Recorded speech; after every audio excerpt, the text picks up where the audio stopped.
مخلوقات کو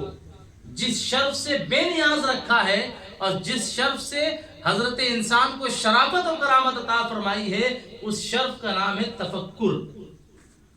سوچنے اور سمجھنے کی صلاحیت۔ یہ صرف انسان کے پاس ہے۔ انسان کسی کام کو کرنے سے پہلے بھی سوچتا ہے اور کسی کام کو کرنے کے بعد بھی سوچتا ہے۔ یہ انسان کے فکری تقاضے انسان کو 18,000 مخلوقات کے اندر ممیز اور ممتاز کر دیا کرتے ہیں، اور یہ انسان اسی فکر کی بنیاد پر تمام مخلوقات عالم میں سب سے زیادہ سرفراز ہوتا ہے۔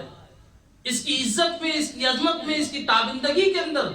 جتنی بہاریں نظر آتی ہیں وہ سب کا سب اگر آپ غور کر کے دیکھیں گے تو فکر کے مرہون منت نظر آتی ہے۔ انسانوں میں بھی وہ آدمی جو فکر نہیں کرتا، جو سوچتا نہیں، جو آگے کا پلان نہیں کرتا، جو گزرے ہوئے پہ افسوس نہیں کرتا، ہم یقینی بات سے یہ کہتے ہیں کہ یہ بہت ہی ناسمجھا انسان ہے،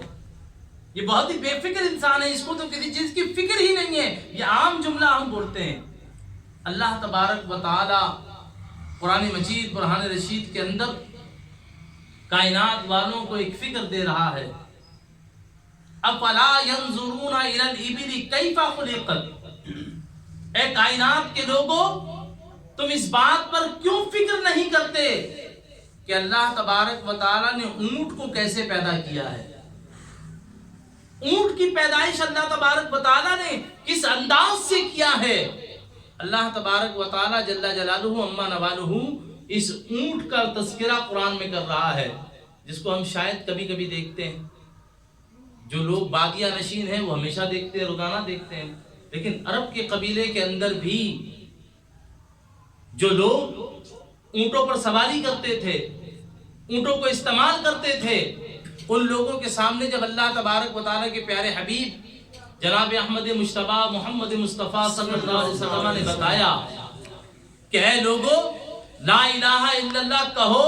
فلاح پا جاؤ گے، کامیابی حاصل کر لو گے، اور اس کامیابی کا زینہ، اس کامیابی کی منزل جب تم طے کرو گے تو اس کامیابی کا جو مدار ہوگا، اس کامیابی کی جو آخری نشانی ہے وہ یہ ہے کہ اللہ تبارک و تعالیٰ تم کو جنت عطا فرمائے گا،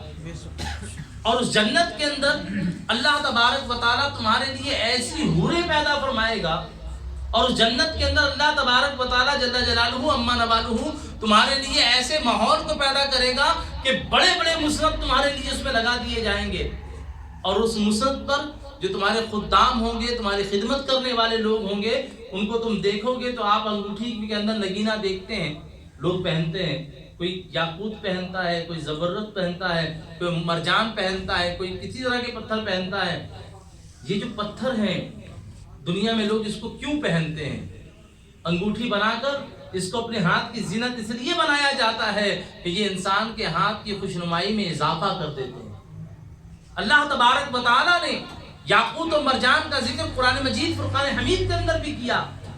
وہ مونگے، وہ پتھر جو اللہ تبارک و تعالیٰ نے خوبصورتی اور زیبائش میں بے مثل و بے مثال پیدا فرمائے ہیں، وہ جنت میں اللہ تبارک و تعالیٰ جنتیوں کو عطا فرمائے گا۔ اللہ کے محبوب علیہ السلام نے ارشاد فرمایا، اے لوگوں جب تم فلاح و صلاح کی منزلیں طے کر لو گے تو اللہ تبارک و تعالیٰ تم کو جنت میں بڑی بڑی تختیں عطا کرے گا اور بڑے بڑے محلات عطا فرمائے گا۔ ان محلات کا عالم یہ ہوگا کہ ان میں جو تمہارے خدمتگار ہوں گے وہ جب چل رہے ہوں گے ان قالینوں کے اوپر، ادھر سے ادھر جا رہے ہوں گے تو تم کو ایسا محسوس ہوگا کہ کوئی فرشتہ، کوئی بندہ نہیں چل رہا، بلکہ یہ تو اس فرش کے اوپر جو قالین بچھی ہے، جو تخت تمہارا لگا ہوگا جنت کے اندر، اس میں چلنے والے یاقوت اور مرجان چل رہے ہیں۔ یعنی ان کی خوبصورتی، ان کی زیبائش اس طرح ہوگی۔ تو اللہ تبارک و تعالیٰ جل جلالہ عما نوالہ نے جب یہ باتیں محبوب کریم علیہ السلام کو بتائیں اور محبوب کریم علیہ السلام نے امت کو یہ باتیں پیغام دیا، تو وہ لوگ جو اونٹ کو بہت قریب سے دیکھتے تھے وہ تمام کے تمام لوگ شاکی ہوئے، شکایت کرنے لگے کہ یہ محمد کیسی بات کر رہے ہیں، آسمان دنیا میں اتنے بڑے بڑے محل کیسے بنیں گے، جنت کے اندر اتنی وسیع اور آبادی کیسے ہوگی، اور اتنے بڑے بڑے محلات اور ان میں بڑے بڑے تخت کیسے لگیں گے۔ جب ان لوگوں نے اللہ تبارک و تعالیٰ کے پیدا کردہ جنت کی کیفیتوں پر انکار کیا اور تردد کا شکار ہوئے تو اللہ تبارک و تعالیٰ نے قرآن میں فرمایا افلا ينظرون الى الابل کیف خلقت، اے دنیا کے لوگوں تم جنت کے بارے میں فکر کر رہے ہو، جنت تو بہت دور کی چیز ہے، اللہ نے جو اونٹ پیدا کیا ہے اس کی پیدائش میں غور کرو۔ اونٹ کا کیا حال ہے؟ اونٹ جس کو اللہ تبارک و تعالیٰ نے پیدا کیا، عرب اس کو صحرا کی کشتی کہتے ہیں۔ یہ اونٹ جس کو اللہ تبارک و تعالیٰ نے پیدا کیا